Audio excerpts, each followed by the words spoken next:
might be the um, might be the actual user account. Right, testing here to make sure the recording is actually working. All right, looks like we are good on that front. All right, so I think Omar was saying he was going to be here, so it might be a minute before he's here.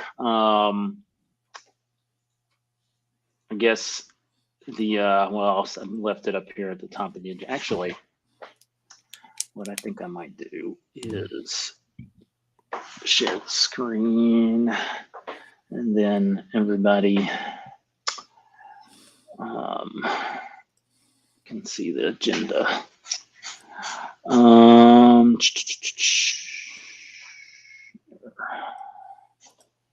right.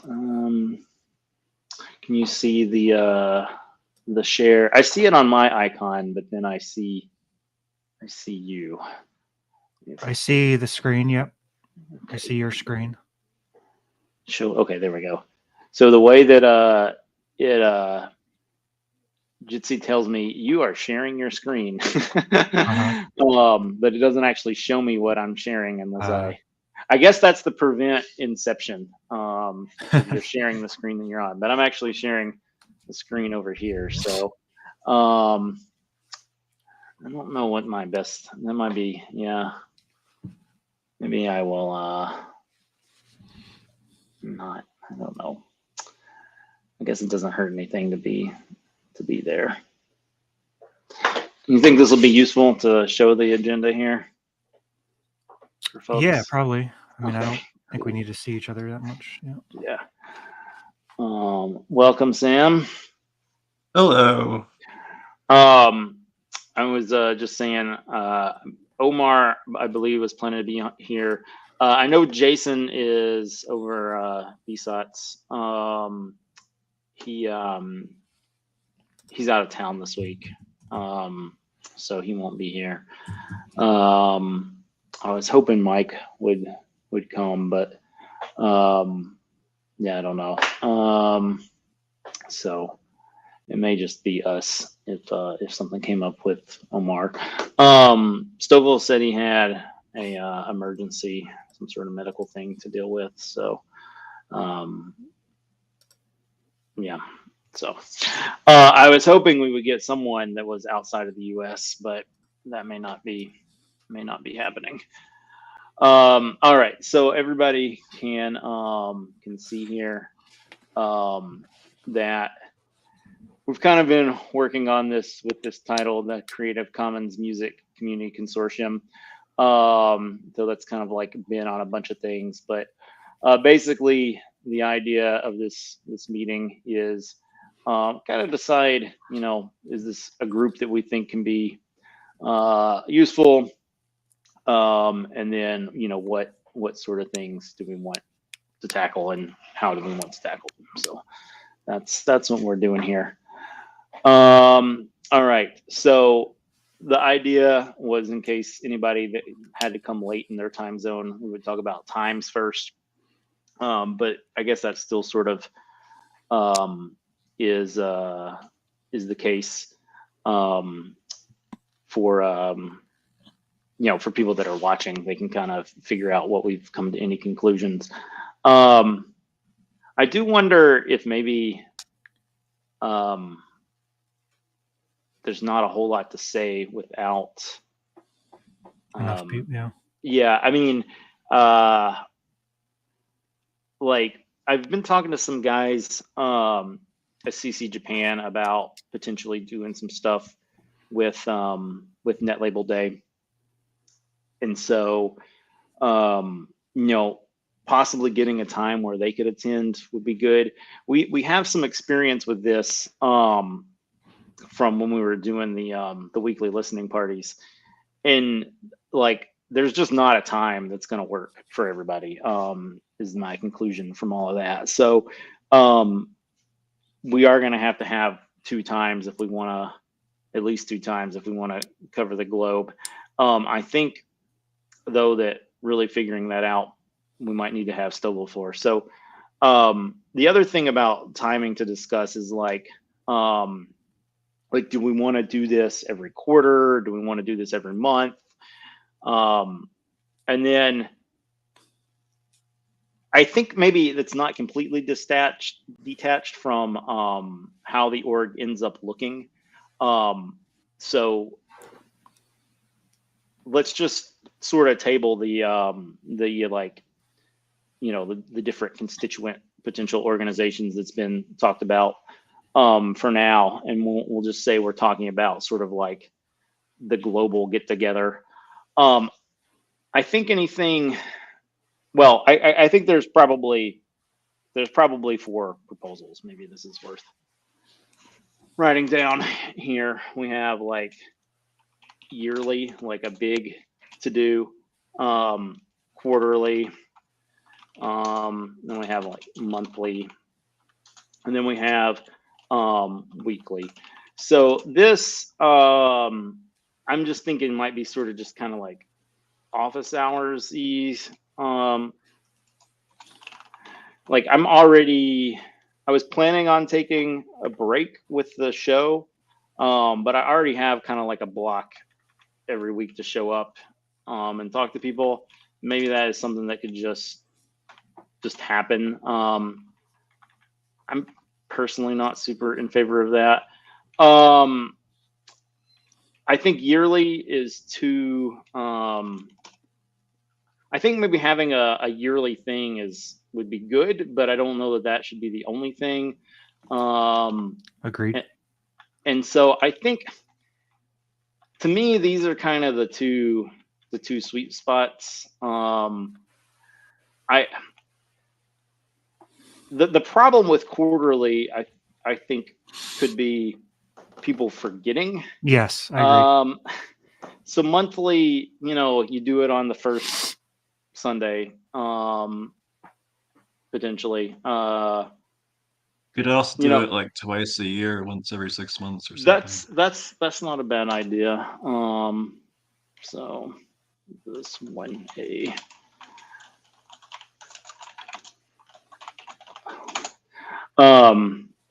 Yeah, and so this is actually something that again, maybe this is like in addition to a quarterly or monthly thing that Stovall had talked about, you know, like the Europeans kind of all go on vacation in the summer.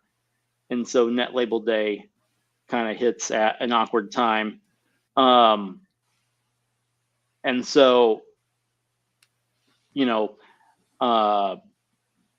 having something, maybe Net Label Day, like, I don't know, we need Omar to have too much of a discussion about that. But I was sort of proposing having like, you know, basically splitting Net Label Day into 2 events, you know, summer and winter. But we want to talk to him about that. I think the other thing, I mean, maybe we should just think about doing it. I mean, it doesn't necessarily need to be something that we do forever. You know, Right. like maybe we do it monthly or quarterly now, and then once we sort of like get up and running, Yeah. a little That's what I bit was better thinking than too. so maybe we just kind of decide we meet again next month, and then we talk about this with Stoffel, because I think, I mean, like,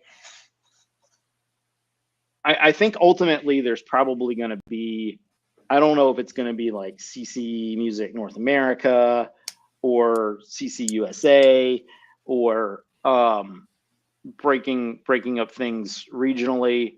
One of the things that I have long sort of thought about is having like, I mean, even like the states are geographically, a lot of them gigantic, but something more local so people could like actually get together, you know, like having like a CC Minnesota or CC Georgia, CC California, you know. And that was sort of like the direction I wanted to go with the music awards, before I realized that like we just didn't have enough people for that. But I think if I just worry if we like, it's going to be confusing to like break that up in the future. But anyway, my point is that like, with us all being based in the U.S., having that conversation is kind of, I don't know how far we're going to get with that. Let me see here. Might as well bring up a calendar. So, like this Sunday is when I'm going to talk to Ty Christian about his music video, like his comedy videos. We won't just talk about that, but that was one thing that I think is really cool that he's doing that we can talk about. These are going to be the winter shows, so those Sundays are kind of taken. So that kind of leaves the 24th. I don't know when Easter is this year. Does anybody know off the top of their head? The 1st or something, somewhere around there. I thought. Well, the 1st is a Monday, so I guess Right. it could be Easter Monday, but no, yeah, I think it's the 31st or something. Let's see here. Easter 2024. All right, so that is the 31st. So I'm gonna be traveling then too. Yeah, I was gonna say people might be doing things. So does the 24th seem like a reasonable time to meet back up? I'm gonna be traveling that whole week. Yeah, oh, but both Sundays. Yeah. Okay. What about the 7th? Should be okay, I think. Yeah, that should be good for me. All right. Sam, you doing anything that week? I should be free on that time. All right. Well, Stoffel, hopefully you can make it because decision has been made. So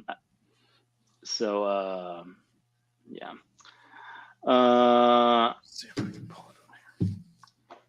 All right. Yeah, I'd really like to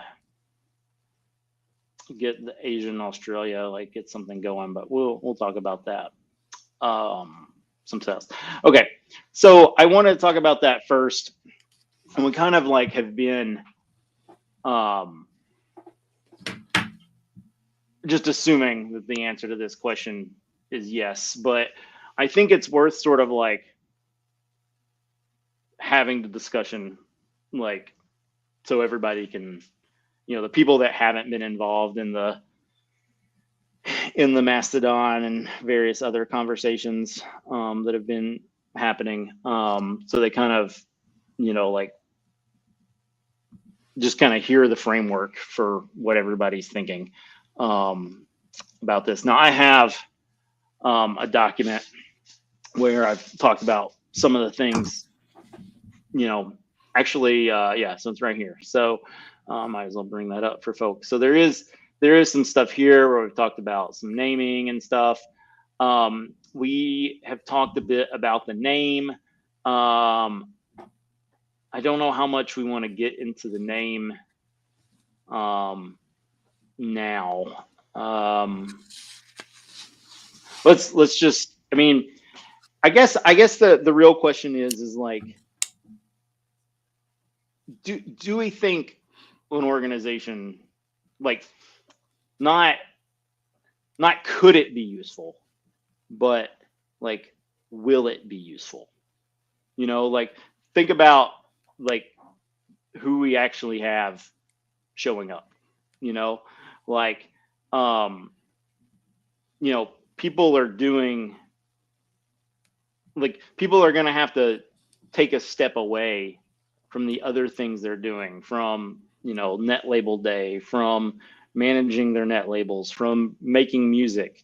That was one of the things that both, Potsy, when he stopped being a judge for the CCCMA, he was like, I just want to like make music, and like this just takes too much time away from that. And like Donnie was the same way. Like he was good to do it for a while, but like, he wanted to get back to making music. And so our resources are really thin. And like, I think the fact that we all showed up sort of like answers that, but I think we should maybe play devil's advocate with ourselves for a while and just think like, is this really going to be useful? Like, does anybody have thoughts on that? Yeah, I mean, I don't know. Well, that is the truth of the matter. None of us really know. But so, I guess the way I come at it is, as the newbie, essentially, I'm trying to figure out, like, get my hands on the whole big world. And to me, that's the most value. That's what I would want the organization to be able to do. And I'm trying to think that, and I don't, for me, that's valuable. I think that every, how do I even say it? Like, I think we're at an interesting point in music, in the sense, and especially it's like kind of related to the Fediverse, kind of decentralized networking and again, the funk whale is part of that, in that I think we have an opportunity to be, split amongst the whole web, the whole world, and to still try to pull that together in order to, I think, the things you were mentioning here, trying to yeah, do curation, culture, community, and to still pull that all together. And what I think of when I think CC music is the natural way that, I don't know, the natural way that music should exist. And the trick is, did we have the pieces in place for that to really happen? yeah, And I think what, like, big picture, the way I look at it is that is that the old school, all the corporations, they kind of had to exist in order to to get music out to the world. If you did get to be big, you needed somebody big to make the records and get it out to everybody. You needed promotion and all that. I think we're now moving into a world where that can kind of be all done as individuals, but as connected individuals through the technology. And so I think of as CC as kind of like, it's almost like the time has come for yeah, that. And so now I'm trying to think of, like, well, how do we harness all that together? How do we basically say, hey, shit, now it's the time. Now let's start to pull it all together, and not to dominate anybody, but to say, look, like, all the pieces are starting to come into line. Let's, get all the streams working in the same direction for the greater good, for music, essentially, yeah. for the magic of music, right? Like, for what everybody gets out of music, but it's really kind of hard to explain, you know? There is probably a really long conversation to have to pull on that thread. I don't think we should have all of that conversation, Understood. but I do think it's worth pulling on some of that. Talking about scale, because there have been attempts to sort of do the like touring agent sort of thing, the managerial thing from within CC. But I think at like there is some level of scale at which like you have to outsource that. Like you can't be a like touring musician and like handle all of your scheduling and like your pressing and like uh yeah, I mean you only have but so many hours in the day. And Outside of the touring and the pressing, though, a lot of those pieces have now been able to be done, right? Like, now you can now get the music I mean, depending on how many years we're looking at, right? But what the big picture, kind of how big picture we want to get. yeah, But you can now get the music to everybody, right, yeah. I think my point is simply like that is we can think strategically about what we want the organization to do as far as promotion and stuff, but the fact of the matter is that if you're a solo musician and you don't have anybody in your corner, like you're even if your music is great, like at at I don't want to say that you fail, because what does that even mean? But Right. like, if you're trying to make music your full-time job and like Right. recording music, like unless you have people in your corner, you will fail. Okay, that's like you're not going to be able to be a full-time musician. Like, and maybe you get like, and like I think part of the problem is like, what does a hit even mean in the CC music space? So like there's some sort of weird, like you almost have to tour. Like I don't know anybody that's like just doing like Jamendo like licensing. Right. Like maybe that person is out there, but and there are examples of people that are doing. I mean, the classic thing is like teaching, you know, and then I guess like production work too. Like Josh at Lewis Ling and the Bombs, like he's arguably now a full-time musician, but like Lewis Ling and the Bombs is not his full-time gig. He runs a recording studio. So, that's sort of the classic thing.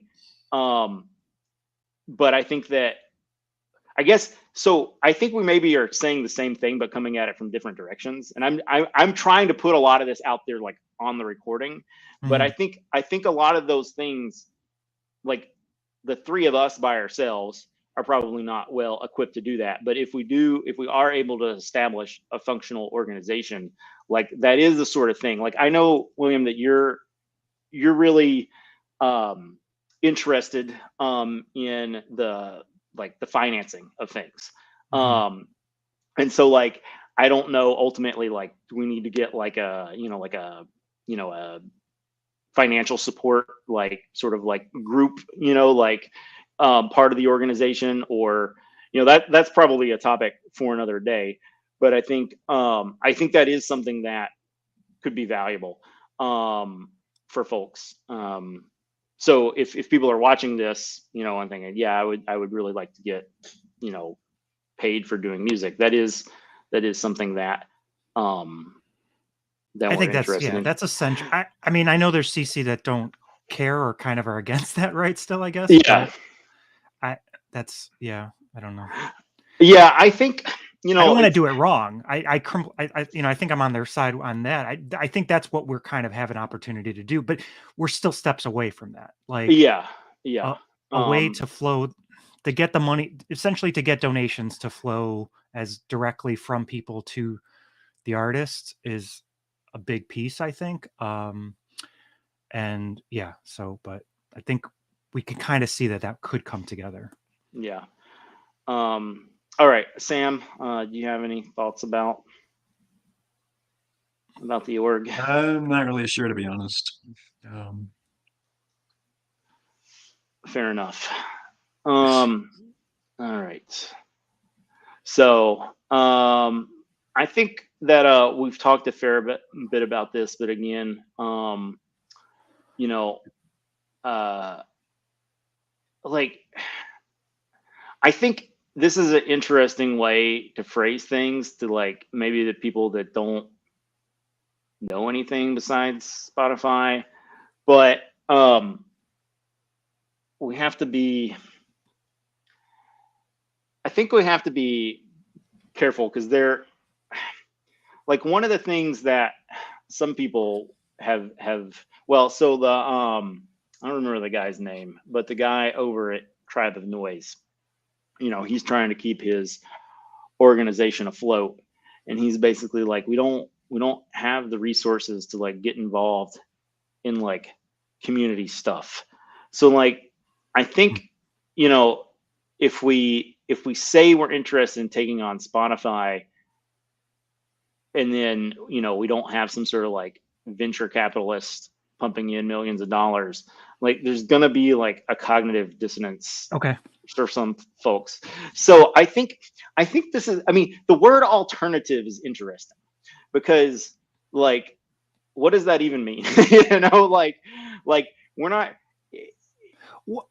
if you because if you say you're taking on Spotify, I think everybody knows what that means. But like an alternative, it could be like like a total like reconception of what it is to like Right. stream music. And I think maybe that's more what you're talking about when Well, you, I'm thinking about it in the same sense that like Mastodon is an alternative to Twitter, yeah, that Funk Whale can be an you know, a utilized correctly yeah, with all the support systems we can put in place and some additional pieces tacked on at some point, could eventually be a real alternative to yeah. Spotify. I guess, and I don't.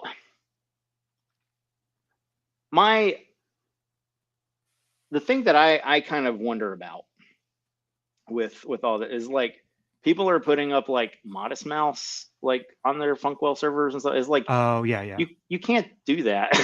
Like, Right. so I think that part of the problem is that like if you don't, like, people are gonna see, like, I think it has to be sort of like branded as like as a like a counterculture sort of thing, which like conveniently is also CC.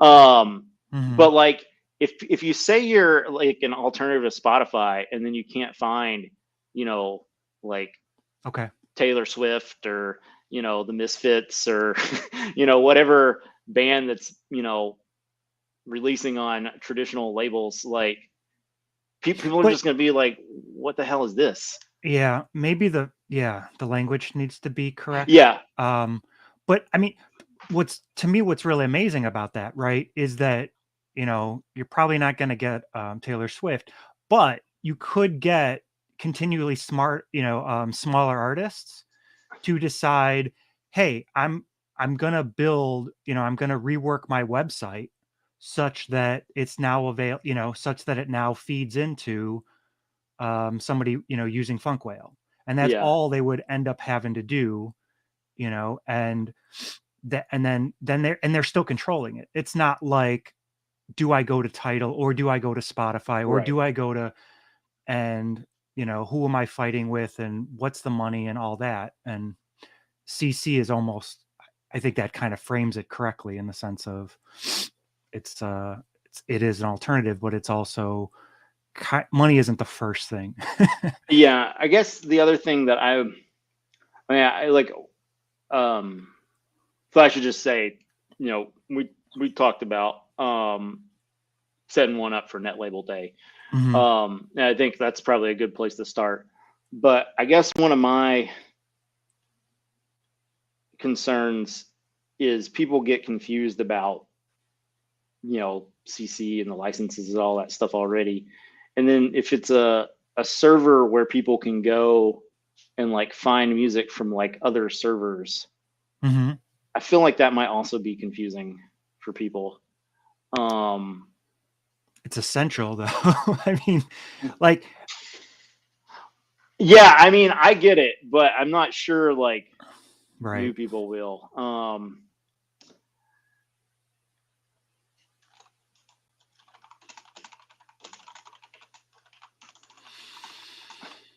All right, let's move on.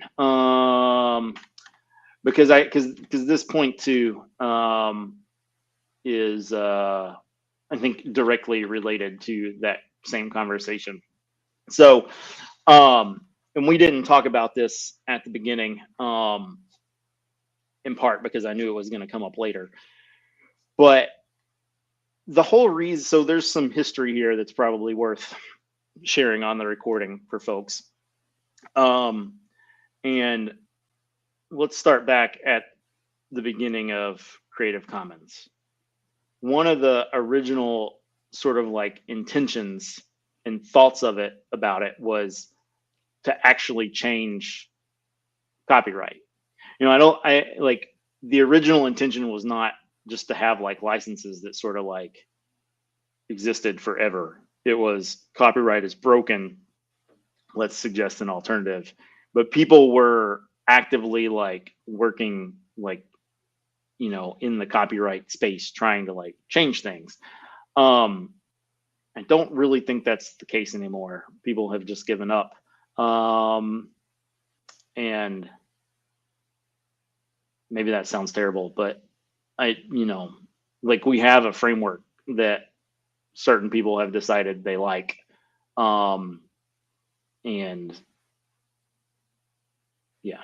I think some of that probably has to do with like people just wanted their music like easily accessible, and like people like Spotify have solved that particular issue for folks. Right. And you know, But they bring yeah. the monster along with it. That's the Well, problem, right. So right? there are yeah, there so that was 25 years ago, Right. where the height of Napster, let's say. All right. So let's fast forward quite a bit. A lot of things happened, but I think for us, the really big next inflection point is 2013, 2014, where I began trying to build an organization whose name was, for the longest, it went through a fair few name changes, which is one of the reasons why I've been kind of anal retentive about getting the naming right, because changing your name is expensive. But for the longest period, it was the Netizen Empowerment Federation. There was also a offshoot of that called the Music Empowerment Federation. And basically, I tried to do what we're doing now then. And I think one of the primary reasons that failed then, aside from just my own inability to organize, is that I think everybody was happy with the existence of the Free Music Archive, and the Free Music Archive as being sort of like a central component of the CC music community. Now, the Free Music Archive still exists, but the sale of the FMA to Kicksplit kind of killed it. And I think Tribe of Noise has done, they've done a good job with getting like a new UI and stuff, because the old UI was, well, I don't even know if it was the UI, but the way that the database worked, it was that, I don't know all the ins and outs of the organizational things, but there were actually like technical reasons why that the FMA and their database and the way that all worked failed. It was not well designed, and I wish Mike was here, but I think that he might have worked with. I know he either worked with them or CC Mixter. Maybe he worked with both of them and kind of looked at some of the code, and he kind of was just like, "Oh, this is a mess," and ran away from it. Like finding stuff was an issue, or No, so like it did not use its computing resources well. okay. And so financially the site was not built well. Okay. And so it crumbled under its own weight. So like this is one of the reasons why, that again, like trying to learn the lessons of history, like I'm like, let's don't do like a big Funkwell instance, because I'm concerned that we're not going to be able to pay for it. I think a Net Label Day instance is probably pretty reasonable. But we know that like if it becomes popular, I mean, so the FMA cost it was like $90,000 in 2017. Like, Really? Yeah. So I pulled up those. I might have them here still. Let's see which one of these is this. So this Oracle Communications. This is I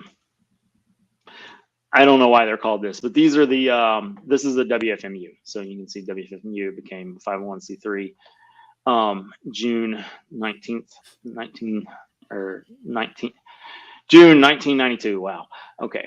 Talking is hard. So this is the tax returns from 2017. They have, so I didn't know I was going to get this when I went poking around here, but you can see that for this year, the FMA cost basically $86,000. So wow. I don't know how much, like, so Cheyenne was a full-time employee there. Before Cheyenne, it was Andrea. Before Andrea, it was Jason. So I don't know, payment wise, how that all works out. Like maybe Jason was like a DJ at WFMU and also did the FMA on the side, and so his full salary wasn't part of that. The earlier, and so like, let's see, how easy is this to go back? So that's per year. I looked at the 2013 ones as well, and then the like fiscal year ends like mid-year, so this might not be the one that I looked at, but yeah, so you can see here it goes up, like it basically triples, not Wow. quite, but and so how much of that is them, like, again, I don't exactly remember when Cheyenne became the head.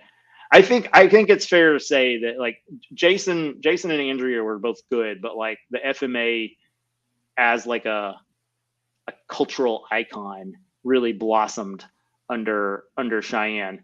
But as it became a bigger, more and more music got added, like those bills would have also gotten it. So I don't know how much of that is technical, how much of that is the executive director, or maybe they weren't the executive director because that would be the title for these guys. But anyway, it went up a lot, and that going up is what killed it. So the scale, we just have to be careful about collapsing under our own weight. That's the concern. But I think that now, Sam, were you a big FMA fan back in the day, or maybe you still are? I don't know. I was. It was one of the original sites that I found when I first discovered CC Music, back in like 2010 and 2011. Um, but yeah, I remember there was like a bunch of like best of the month posts each Yeah, month, and there are a handful of podcasters that would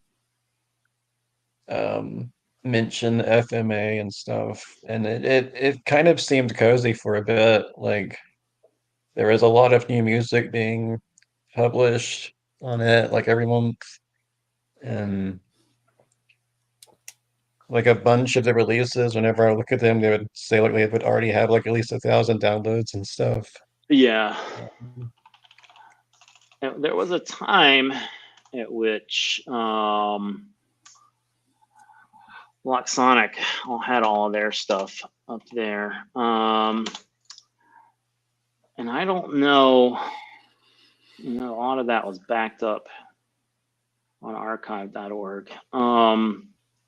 Yeah, 1.2 terabytes. So wow. I don't know how well this is like broken down by yeah, so Class War Karaoke, I guess, was in that label. Yeah, it was. So do you know Were what's there? happened to like Cheyenne and the other guys since then? Like, are they Uh, still involved in CC somehow? I don't think so. I followed Jason on, and Jason was also in the band Lame Driver, so they might be releasing under Creative Commons still. I don't know. Yeah, I don't know. Like I see when Jason buys stuff on Bandcamp. Because I follow him on Bandcamp. I'm looking just here to see like if I can find any of the. Okay, so this is a Block Sonic artist. So yeah, so here we go. So like Mike pulled all the stuff off the FMA when they sold it. Well, actually, it wasn't initially. Like I think he gave Kicksplit a little bit of time to not be douchebags.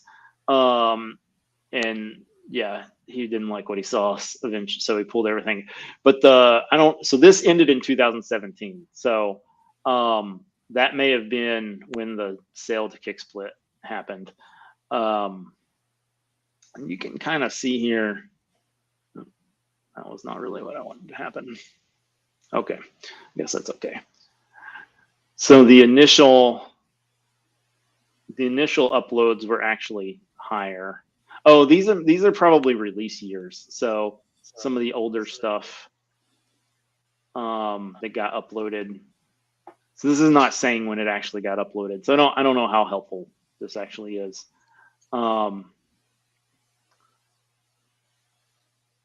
My guess is this was the initial uploads to the site, and then like because some of the WFMU, we might be able to see some here, but there's some WFMU recordings that are on here, and that was one of the cool things too, is because musicians would come to the studio and they would record a live show at the studio, and then that live recording would be under Creative Commons. So there's a lot of musicians that weren't otherwise on CC that like the New Bomb Turks is one that comes to mind, a punk band. But I'm sure there are plenty of others. So that's not something that tie with WFMU is unfortunately not something that we'll be able to replicate. But I think that having a central place that is, I think, how we set things up will determine, how basically the FMA was Switzerland, basically, like Jamendo and Tribe of Noise and all the various CC places. I think kind of FMA wasn't really trying to compete with them. Okay. So that was, so I think that's kind of something that I would like to reproduce, is to get, a place where people can sort of like, right now it's like, it's all sort of scattered about, there's all these different net labels and, like there's the net label guide, but like, so I don't even know if like how many of those net labels know that the net label guide exists. That's just like an education problem. But like Mike's the guy who set up net label guide. Like he's not going out and trying to make he's not trying to make a community. He's trying to make a place for people to go and like find, net labels. right. But I think without that sort of like town square sort of place for people to go, we've kind of like lost connection with each other, and we've been sort of like wandering in this, internet desert for like 6 years since. So it wasn't the like FMA. that before. So what? It wasn't like that before. It was much more community or much more. Yeah. So I mean, like I said, like the FMA I think really helped like Okay. like be a central place for people to like and there was just like there was stuff happening, like there was CC Hits, which is I don't even know if CC Hits still exists. Like it was a new, so the site's still up here, but you can see after nearly 12 years of shows, like I guess they're just not making new charts. But Wow. there was yeah, I mean, people were doing interesting things. Like there were the FMA would have like they did like a happy birthday thing where like we at Block Sonic are kind of sort of doing some of this. Like we have this this remix page where we like, hey, remix Lorenzo music, losing the bomb. But like our reach is like just so, it's like so much less than the FMA. And then like CC Mixter does some of this kind of stuff too. Mhm. But like here's the thing. Then why I say that like the FMA was Switzerland. Like CC Mixter was a curator at the FMA. Block Sonic was a curator at the FMA.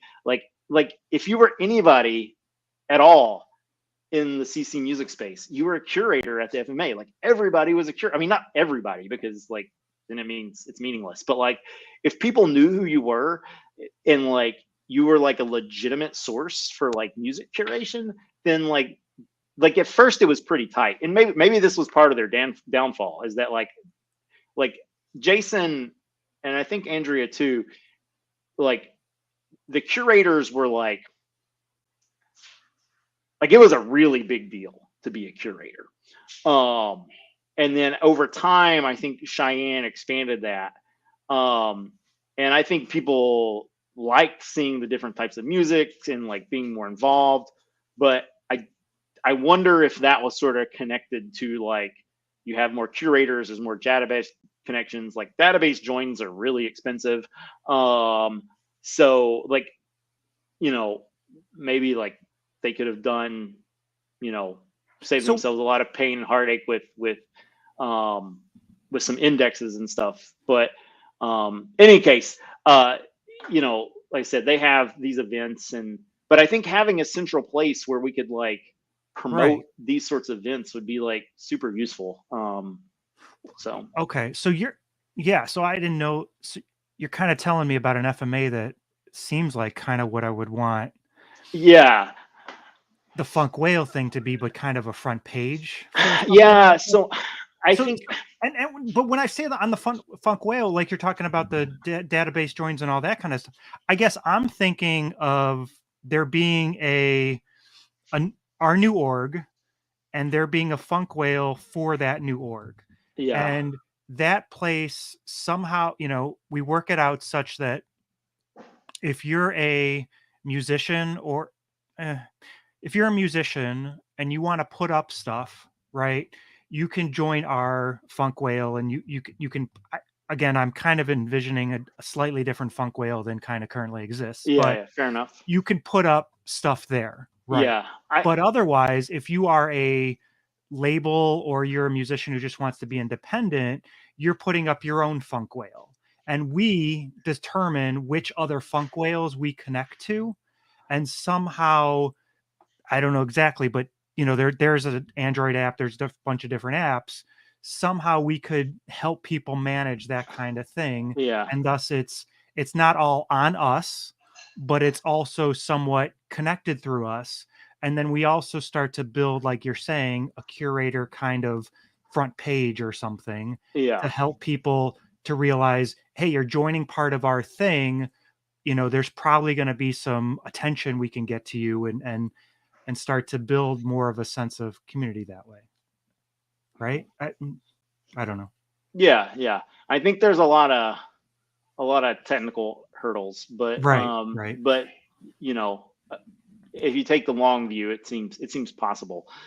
Um, all right. Uh, anything else to say about FMA, Sam? Um, well, I guess I don't know.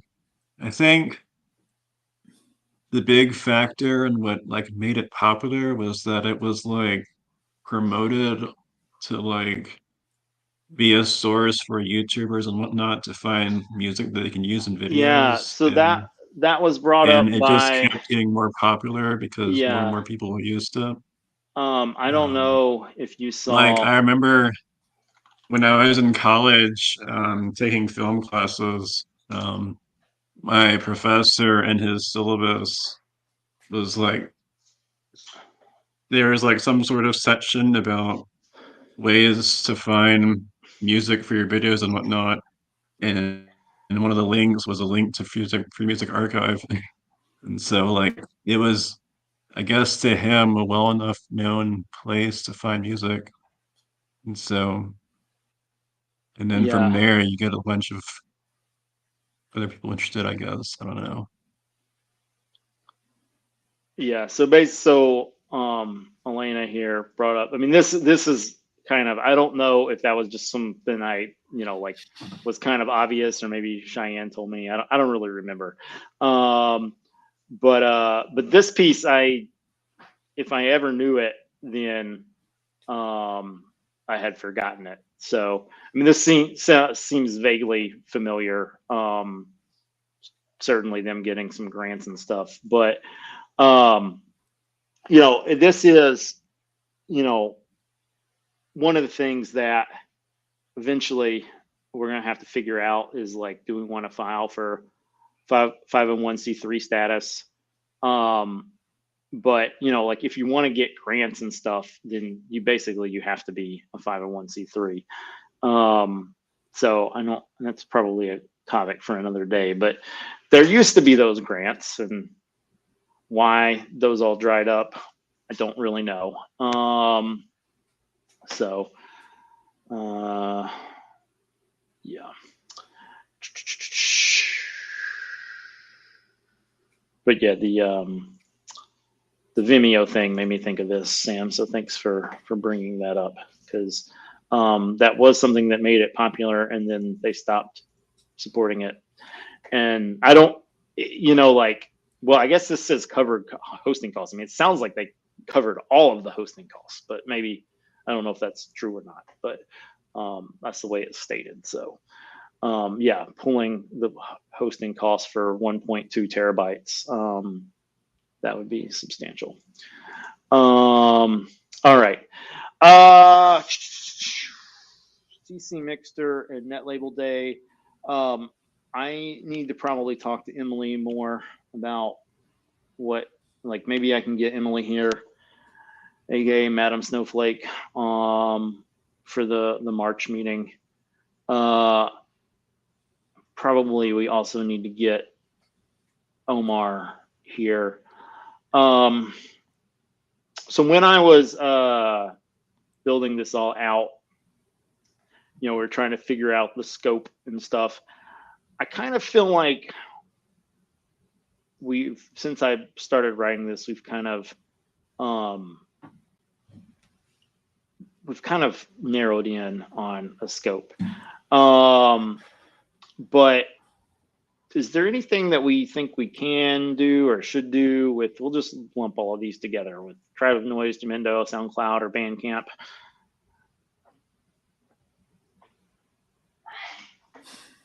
I mean, I think both of these could be super like useful, maybe for like Net Label Day stuff.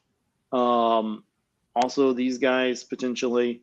But other than that, I'm not real sure. I think, I can't remember the guy's name. It's Tribe of Noise, but what leads people to Tribe of Noise or to Jamendo? Or I guess I would think if I'm an artist, I'm gonna go and put it on Bandcamp. Is that?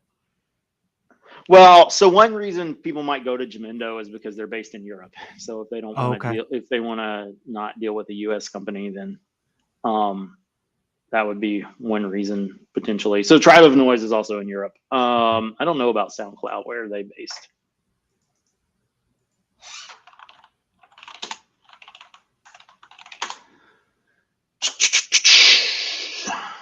Swedish. So this is Swedish audio. This is German. Oh, SoundCloud's German audio streaming service owned operated by.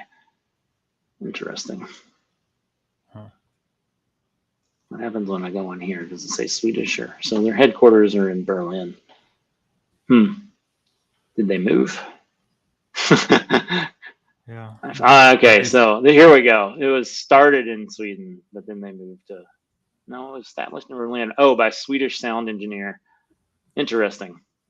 All right, so I guess if you want to call it Swedish or German, kind of depends on how you look at things. In any case, it's Europe, as is Spotify. Yeah, so Jamendo, I think used to be sort of like one of those like top tier Creative Commons music sites like FMA. I remember they changed their terms of service way back when, and a lot of people got mad about that. I don't remember the details. And then they've recently done something like that too. Like they made a deal with some sort of song selling company, and a lot of people were big mad about that. Like, I'm burning my Jamendo t-shirts kind of mad.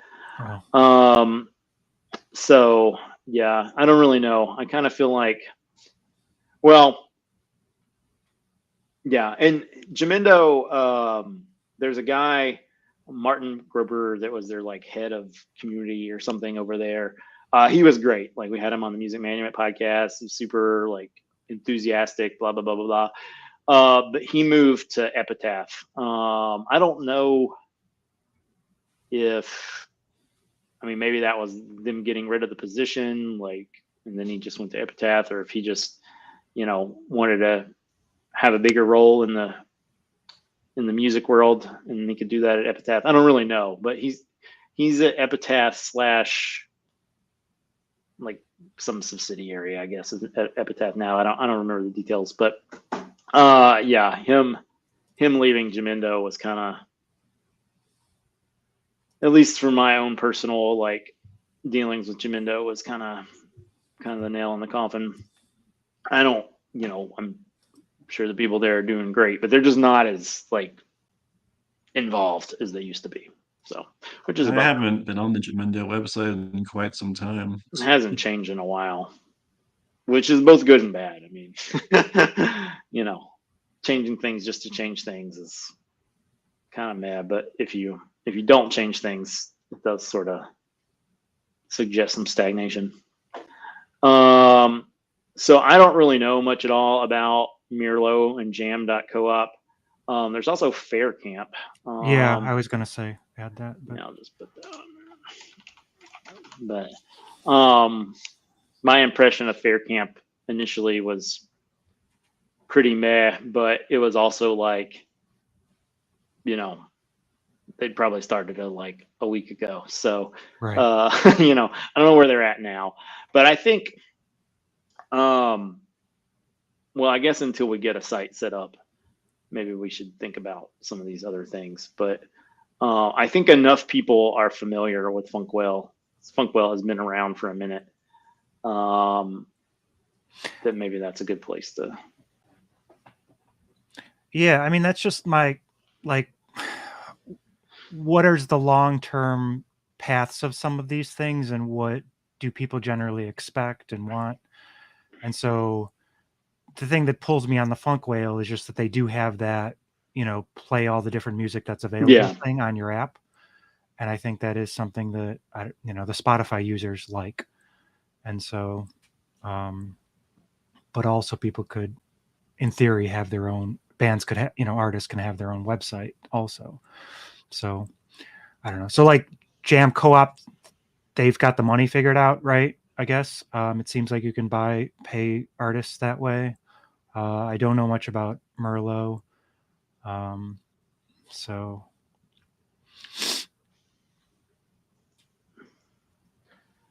Fair You know Camp anything? is like a place where you can post stuff. I mean, you can get your stuff into essentially something that kind of looks like Bandcamp. Yeah, they're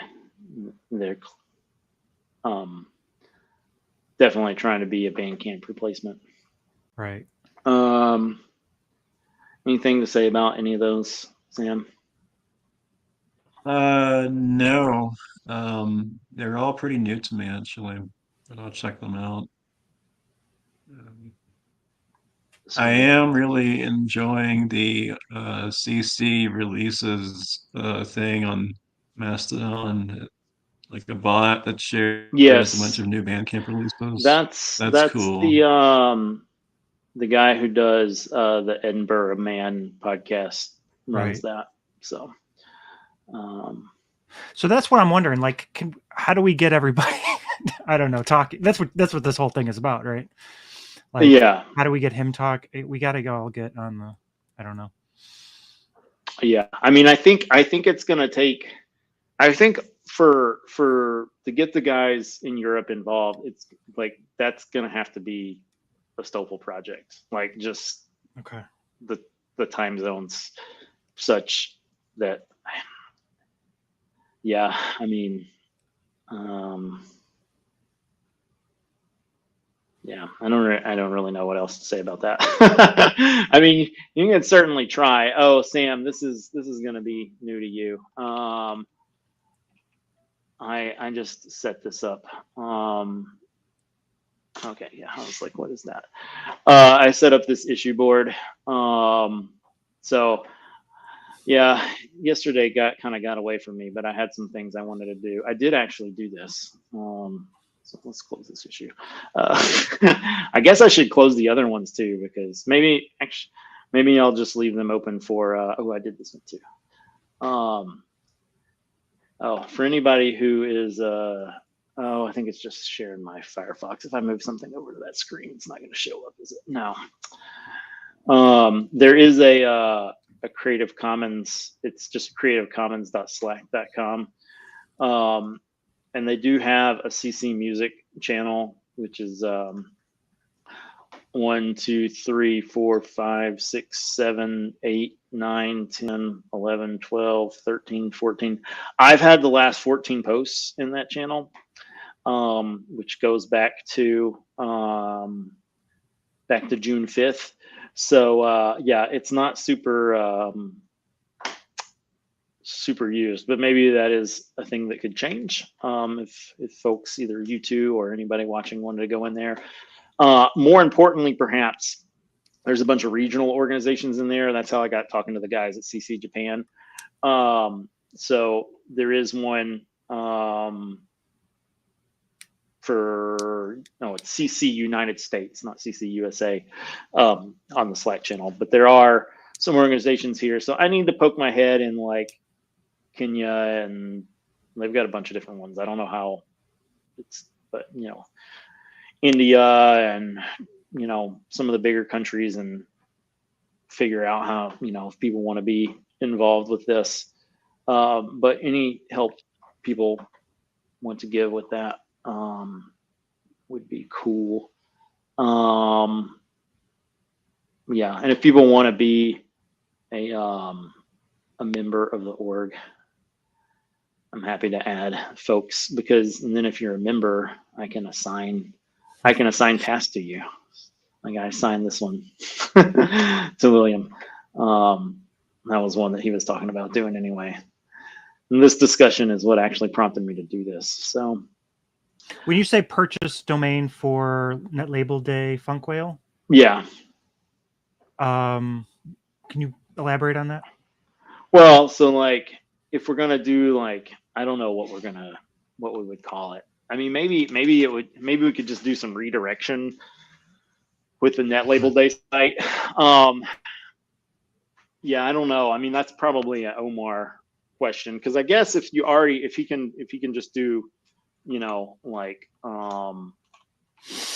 so my thought was, but this was actually my thought when I was thinking maybe we would set something up for like CC USA or something like that. Was that like we could have all the different, so right now it's pretty much people in the United States and Germany that are talking. Okay. So like, we could have like ccmusic.us and ccmusic.de or whatever. And then, just have some sort of like domain policy for when new countries come on board. Like, hey, this is how we set up our Funkwell instances. We buy this type of domain.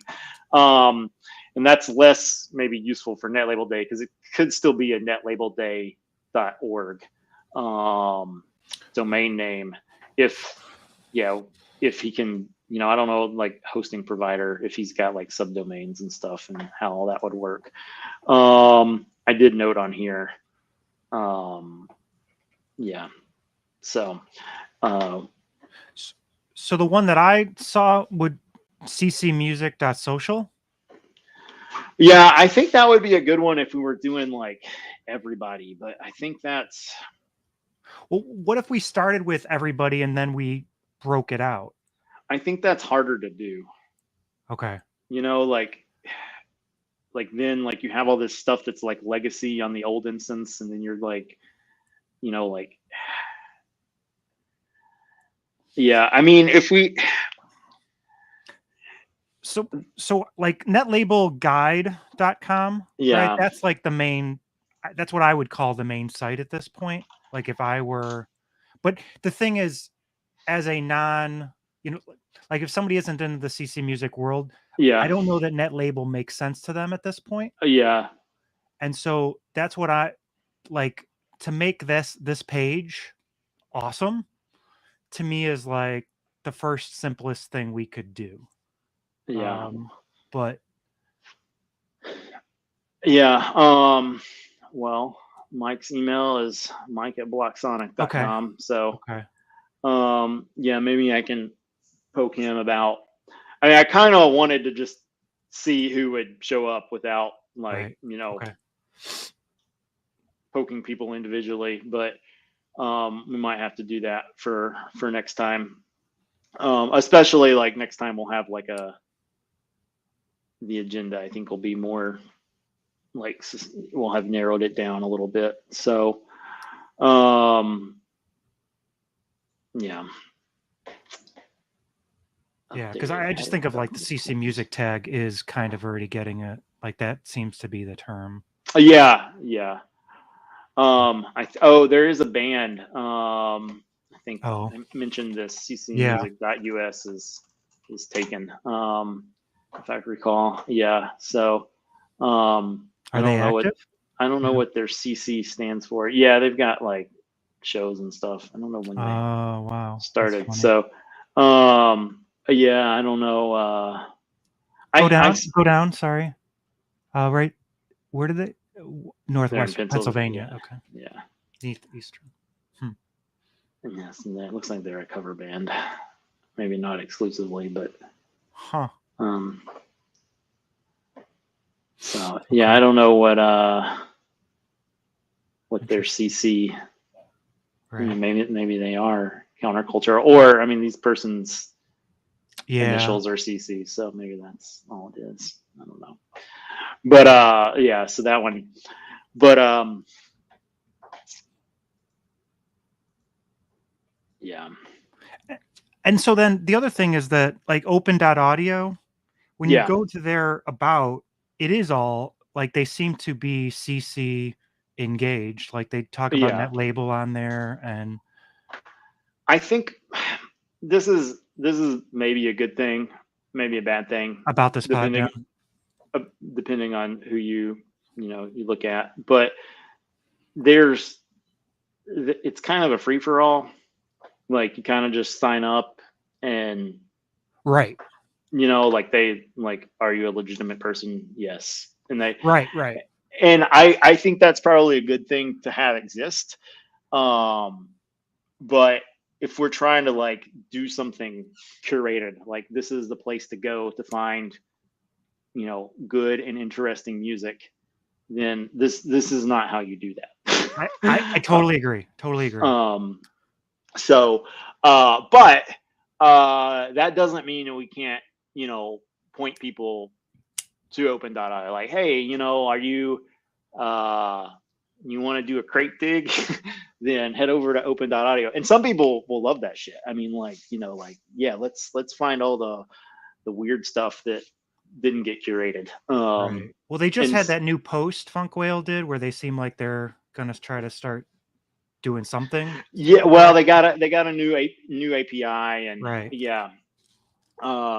Yeah, so there's stuff. The wheels of progress move slowly. Yeah, so yeah, this may not actually even like I kind of put it on there thinking because we were talking about domains and we might not even need to do this. Just because like if we could integrate it into this one, then yeah, again, that's an Omar discussion ultimately. I think where did I'm on the wrong tab. I don't know how that happened. Oh, that's because I wanted to, that's where that tab was. All right.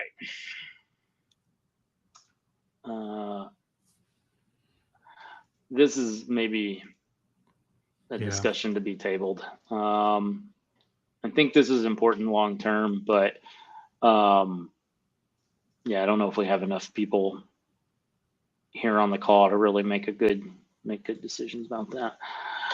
I think this one probably we could try again. next month with Stoffel, and then because I think, I mean, part of the thing is like what we could do is have a global organization that's registered. But what we could also do is just like register like a U.S. organization, and then like Germany could register. You know, so um, I don't know if you guys have thoughts on that. I mean, ultimately, I guess it would, if we did the global organization get registered, and then like the U.S. organization would like have to register separately. Um, I think, I mean, I guess they wouldn't have to, but I don't know. It'd be Yeah, kind of you wouldn't weird, want to. Right. kind of weird for it to be the same org. Agreed. So, I don't know. I mean, I think having a global organization that can bring in money and then like move that around as necessary.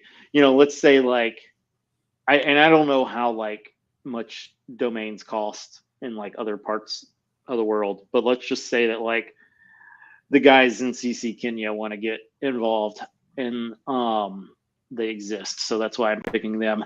Um, you know, maybe like domain, like maybe nobody has the money to buy a domain, you know, because domains are expensive there or whatever.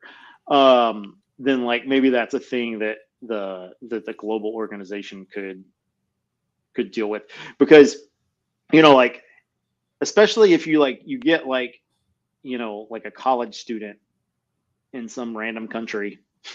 Well, it doesn't even have to be a random country. I mean, it could be any country, you know, like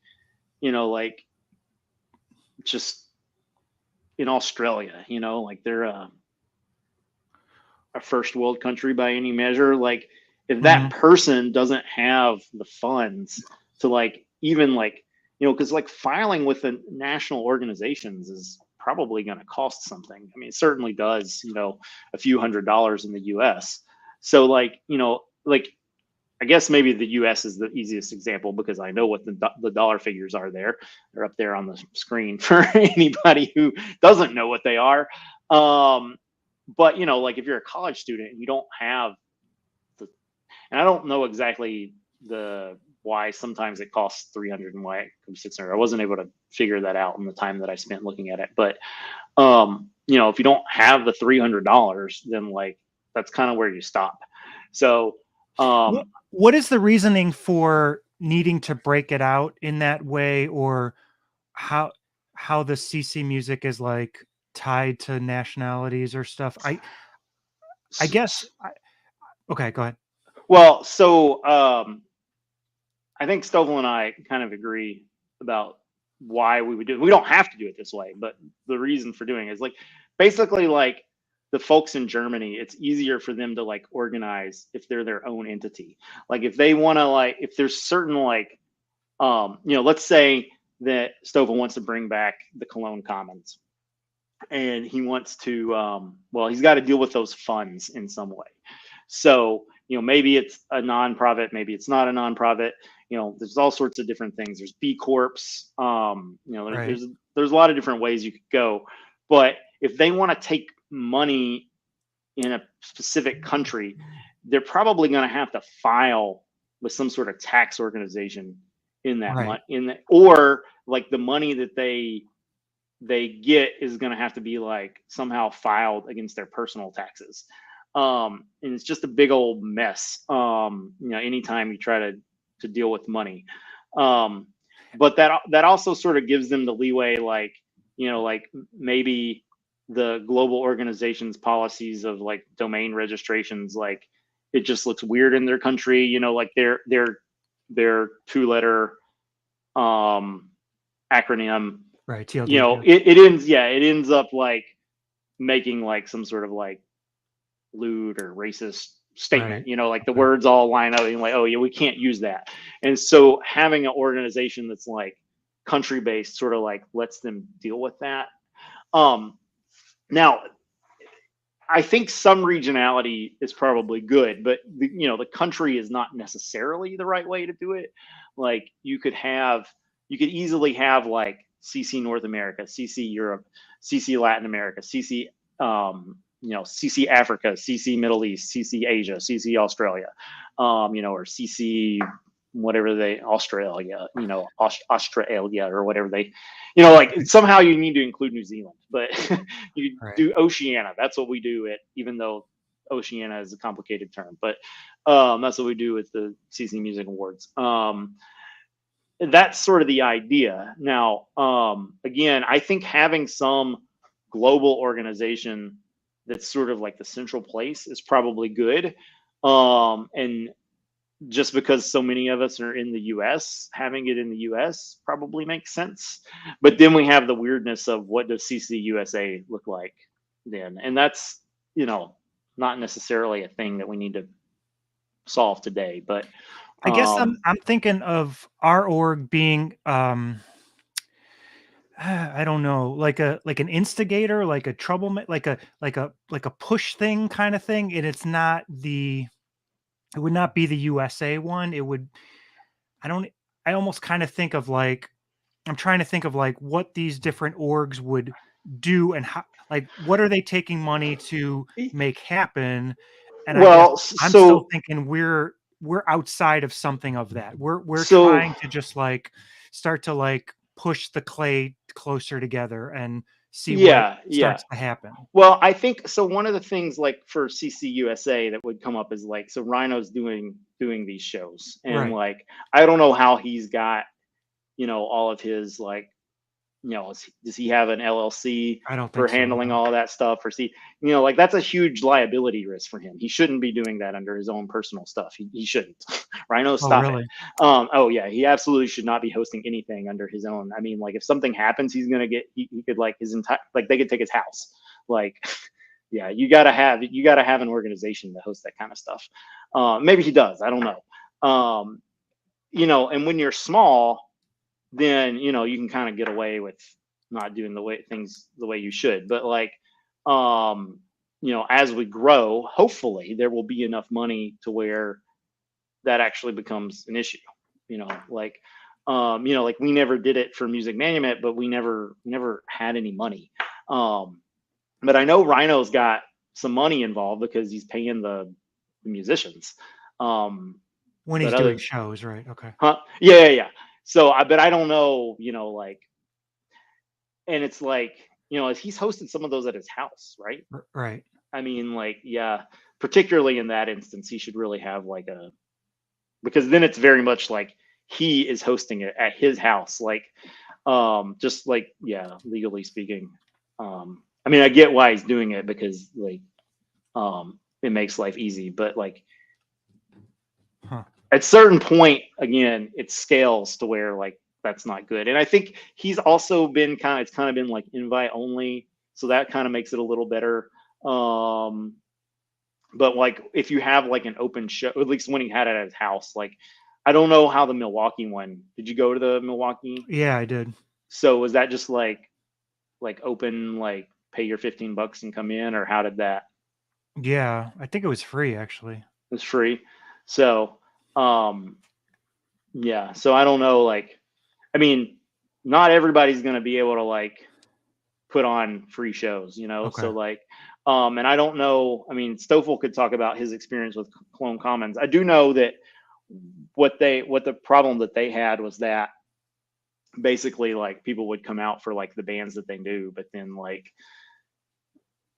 for other bands, it didn't seem to be, it didn't have the like kind of like festival sort of environment that I think that he wanted. I mean, Got it. obviously he could speak for himself about that, but they ended up closing the doors. And but I know Rhino went to that, and Josh, Losing the Oh, Bombs, they went to right. that, and it was, it seemed like it was a good thing to have happen, but so and I think doing something like this is one of the things that Tom and I actually, before we started Music Monument, this is what we were talking about doing, was having like shows, but we could never quite figure out how that we marketed like CC music as like, come listen to these CC artists. Right. And so what we did, That's been the eternal struggle, it seems. yeah, what we did is, you know, in order to educate folks about it, was we started the Music Management Podcast, and then we never quite got Right. to where we wanted to get. You know, I guess, you know, Tom ended up, you know, playing at Rhino's gig. So I Yeah. mean, in some ways, it has kind of happened, but you know, I know Rhino's got like family stuff going on, and I just, you know, again, like it'd be great if Rhino was here, because like we kind of need his input for like, what do you need? Like Right. it's hard to provide, you know, what, you know, like basically we have like at What do the some level, yeah, what do the curators need? What do the artists need? yeah. What do the labels want to see? I mean, you can provide that, Yeah, but I mean, at some level, we have like 3 fans here. I think. I mean, right, like I have my, you know, I've had my hand in podcasting. I obviously like do stuff with Block Sonic, and you do podcasting, William. So right, I mean, it's not completely just 3 fans, but I think if you and you know, you guys can obviously speak for yourselves, but I think if you look at it, like sort of like the predominant thing, the predominant reason why we're all here is because we're fans. So like mhm, we have that perspective. Like none of us are musicians. right, I mean, like yes, I've put out a couple of tracks in the past, but like no one would like claim that musician is part of my identity. Like I mean, it's yeah. I mean, right, by the strictest sense of the word, sure, yes, I have put out some electronic music, but right. that's not why I'm here. So That's what Really? I mean, I'd love to dig their heads, right? Like figure out what yeah, is, and even like I guess the younger art, like there's a band out of Chicago here. Damn it, I can't even think. Friday Pilots Club, yeah, and and I should have went to their show. I didn't go to their show, but like, how did they get into? You know what I mean? Like, how did yeah, that end up? You know, them deciding that they were gonna do that and put it on Bandcamp. Like, you know, yeah. you gotta go. We gotta. Or is that a time thing? No, I was gonna look here real quick though. All right, the 7th. Okay, so let's put some agenda items up here. No, that was on this one. So let's move this Would you want to here. have somebody from Funk Whale on the next call? Uh, might Maybe. if they want, yeah, I might be too. I think for it to be the best use of their time, we should probably set something separate for that. Okay. Yeah. What so this when this syncs over to PeerTube, I can make sure that you get that. And then you can send this to them and say, this is probably how the other one's going to get. We're Right. going to talk about a lot of different stuff. If you want to come to that, then we would love to have you. Okay. But if you don't want to sit around and talk about us talking about, you know, tax filing statuses, then we should come up with another time to talk to them. All right, so let's do all right, Rhino to April 7th. Can you bug Rhino? Sure. Oh, I didn't mean to assign that to myself. There we go.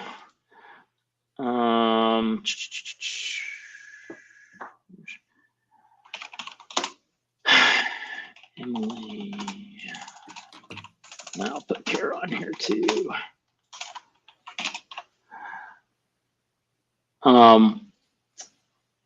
Sam, is there anybody that you can think of from the CC community that we should definitely have here next time? Um,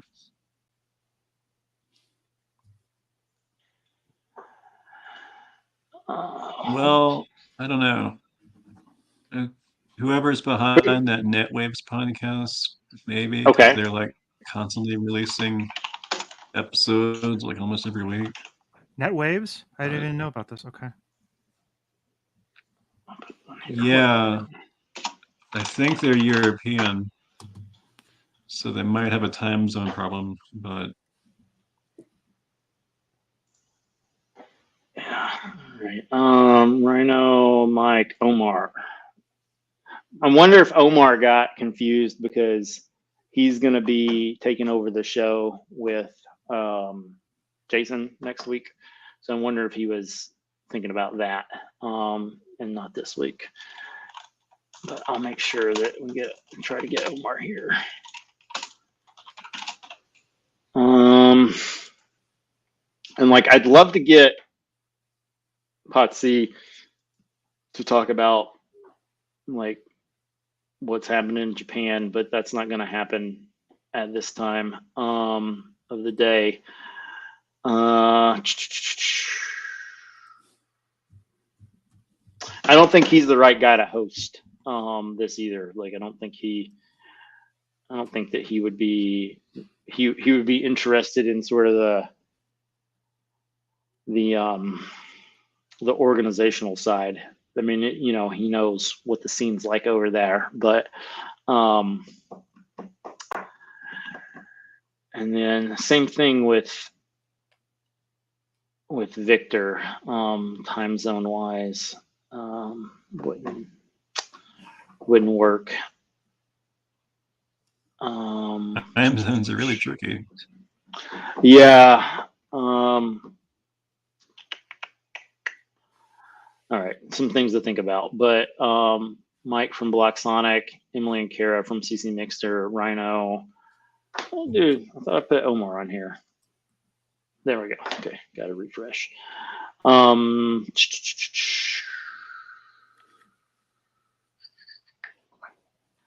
don't know if I have Cheyenne's email. Anyway, that's that. All right. Anything else we want to discuss before we wrap it up? I'd love more history about the Music Empowerment Federation, but you got to tell me about that later. Well, now we can talk about that now. So that came up after kind of Free Music Archive was kind of dying, or no, so basically, I was looking at, so there's this organization called where are they? Software Freedom. Let's see if it's softwarefreedom.org. Well, this actually was the Conservancy broke off from this organization. That's a very cut and dry sort of history of the situation. But basically, Karen Sandler and Bradley Kuhn were involved at that organization. So this is the organization that inspired me to try to I was like, we need this for music, basically. This was back, I think, before the Linux Foundation existed, and there's a lot of, I mean, the Apache Software Foundation has been around for a minute, but there's a lot of different organizations in the software space. But this is the organization that was like, I guess, I don't exactly know what to say.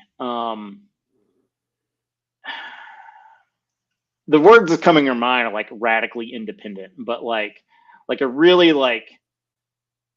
not deal like in open source, like all the big, this was not always the case, but it was becoming the case when this organization started to exist, that like Microsoft and Google and Apple and all the big tech companies are doing open source. I mean, it used to be that it was like open source versus proprietary, and now like it's just like software development, and a lot of that happens to be open source.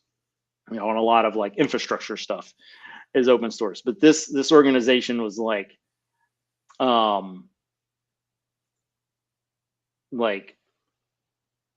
they were really principled in, like basically wanting to promote, well, it says promoting and defending the rights, fostering free and open source.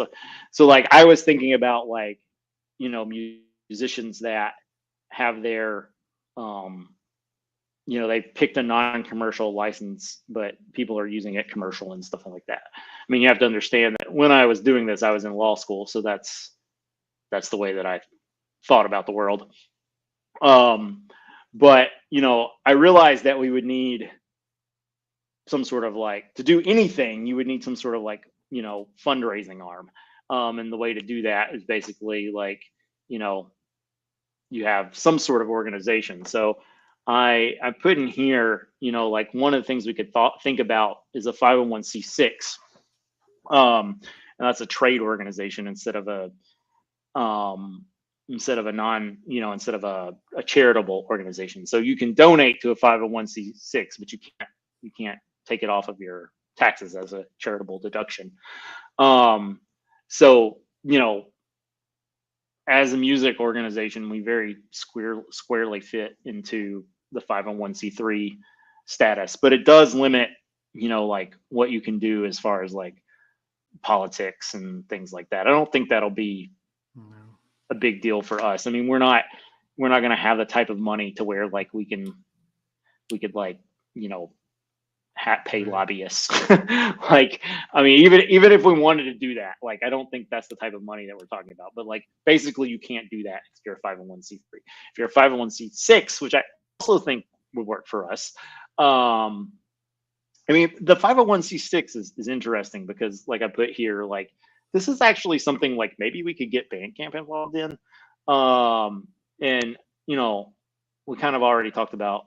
Well, it was a blind item. We didn't really talk about it too much, but like, do we even want them involved? But the money that they have could be useful. Right. Anyway, so getting back to this, basically, I was like, we need this in the music space. Nothing like this exists. I mean, the FMA, they have a fundraising arm, sure, but like, they're kind of, I mean, they are what they say they are. They're an archive. Like, this is where you go and you archive curated music. And, part of having an archive that's a useful archive is, having people like pointing people to the parts of the archive that would be useful for them. Like, here is our, our medieval history. Here is our ancient history. Like, Right. if you just put everything in one big pile and hope for Right. the best, I mean, sure, it's an archive, but it kind of becomes a trash dump. Or maybe trash is the wrong word, but it's just like this. It's chaos. Nobody organizes anything like that. So what I was hoping with the funk whale kind of idea is that you could see what was shared the most often, a very kind of a Yeah. mastodon thing. You were kind of, what the collective, what all the users decided was the best would serve, would help with the curation. You know what I mean? Yeah. What people end up playing a lot, but you also got to kind of feed that in with, I would say, shows like Rhino and Net Waves. And Well, stuff like that. and those things become self-fulfilling prophecies too. To a certain extent, like you got to have the curators to sort of like help bubble up new music to the top. Right. So Okay, sorry. yeah. But anyway, yeah, I mean, I talked to Craig over at Open Metal Cast and Dave and Caroline at the Bugcast, John Spriggs at CC Hits. I tried to get people involved, but like, I think maybe in other countries the charitable donation status is not as big of a deal as it is in the US. And we have all sorts of like companies will match, and then Giving Tuesday, and there's all sorts of things to where like having a charitable donation status is like Very money, helpful. like filing for grants and stuff. And I kind of got the impression that it was just not that big of a deal in other countries. And maybe it was just the people that I were talking about were not as familiar with it. I think and maybe part of the thing is that like basically every country that's not in a civil war has a better like social safety net than the US does. Yeah. So like they're like, we don't need charitable organizations because the government does that. Well, our government doesn't do shit. So we have charitable organizations. So yeah, that was kind of my thought. But the only people that I could really get involved, well, Rhino was interested in having some sort of like bigger agenda.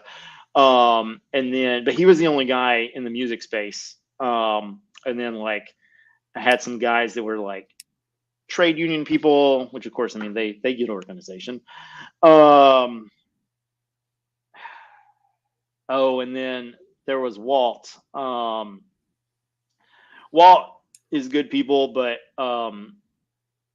he's like so privacy oriented as to where like it kind of makes him non-functional as like his ability to organize Got it. is hampered, you know, because like you kind of need to be Real like you public. need to have at least a number of people that are public personas to be Right. able to do something like that. And so yeah, so Walt was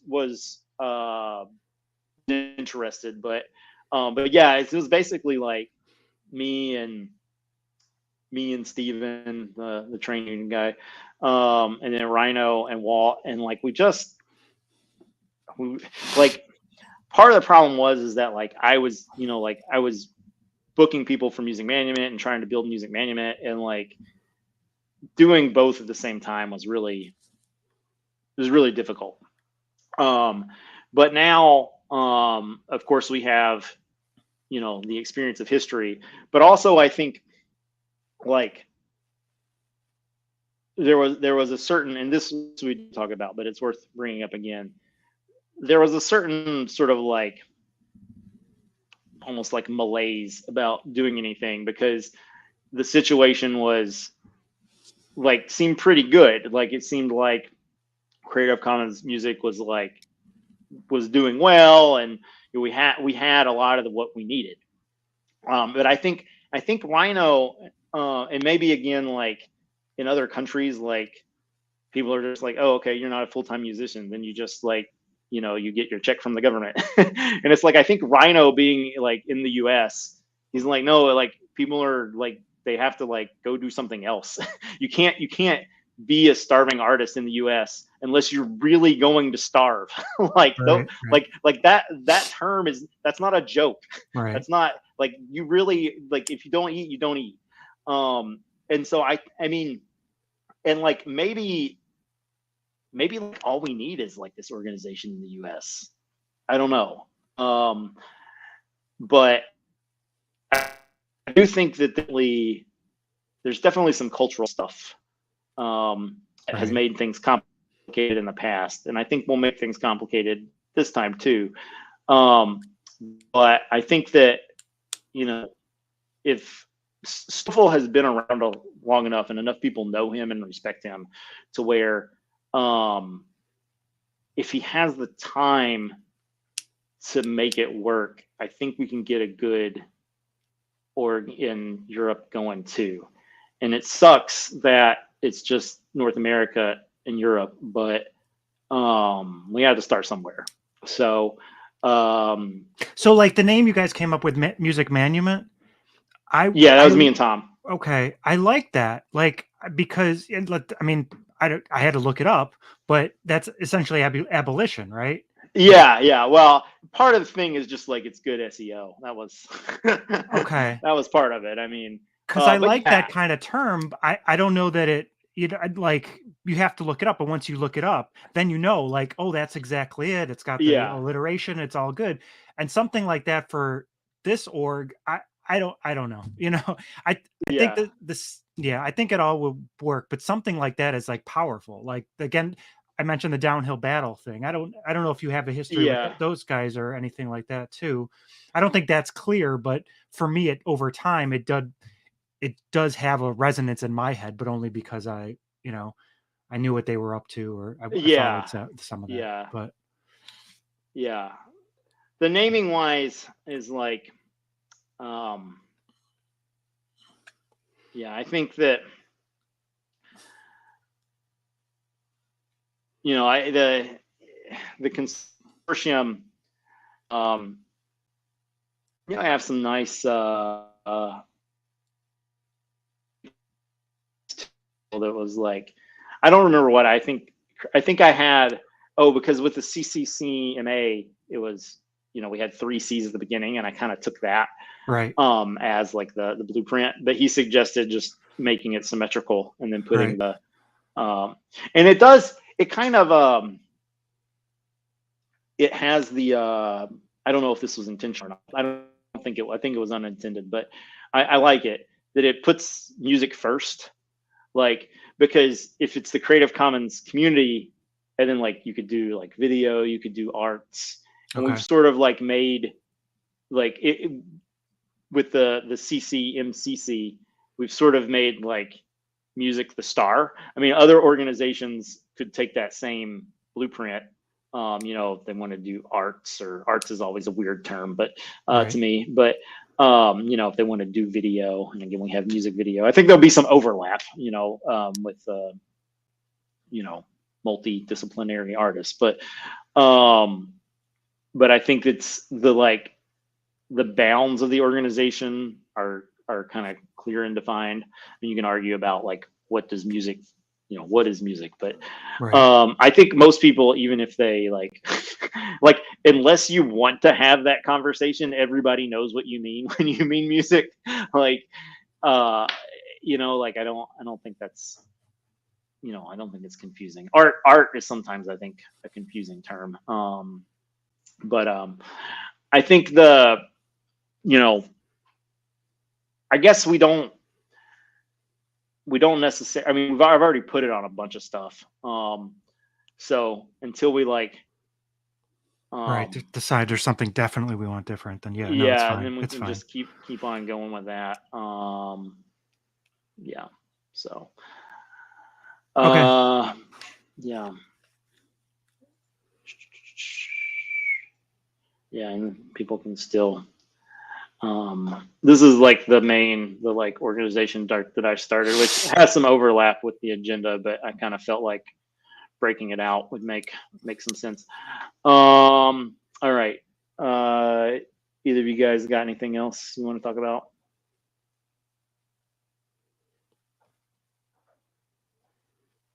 Not necessarily. All right. I'm Is there a way gonna. to merge this with the GitHub stuff? Kind of. It's just linked from here, right? There's nothing in GitHub that works like an Etherpad, right? Uh, yes and no. I mean, Okay. you can do GIS, but the thing that's nice about the Etherpad is nobody has to have an account, and Okay. you would need an account. I mean, Got it.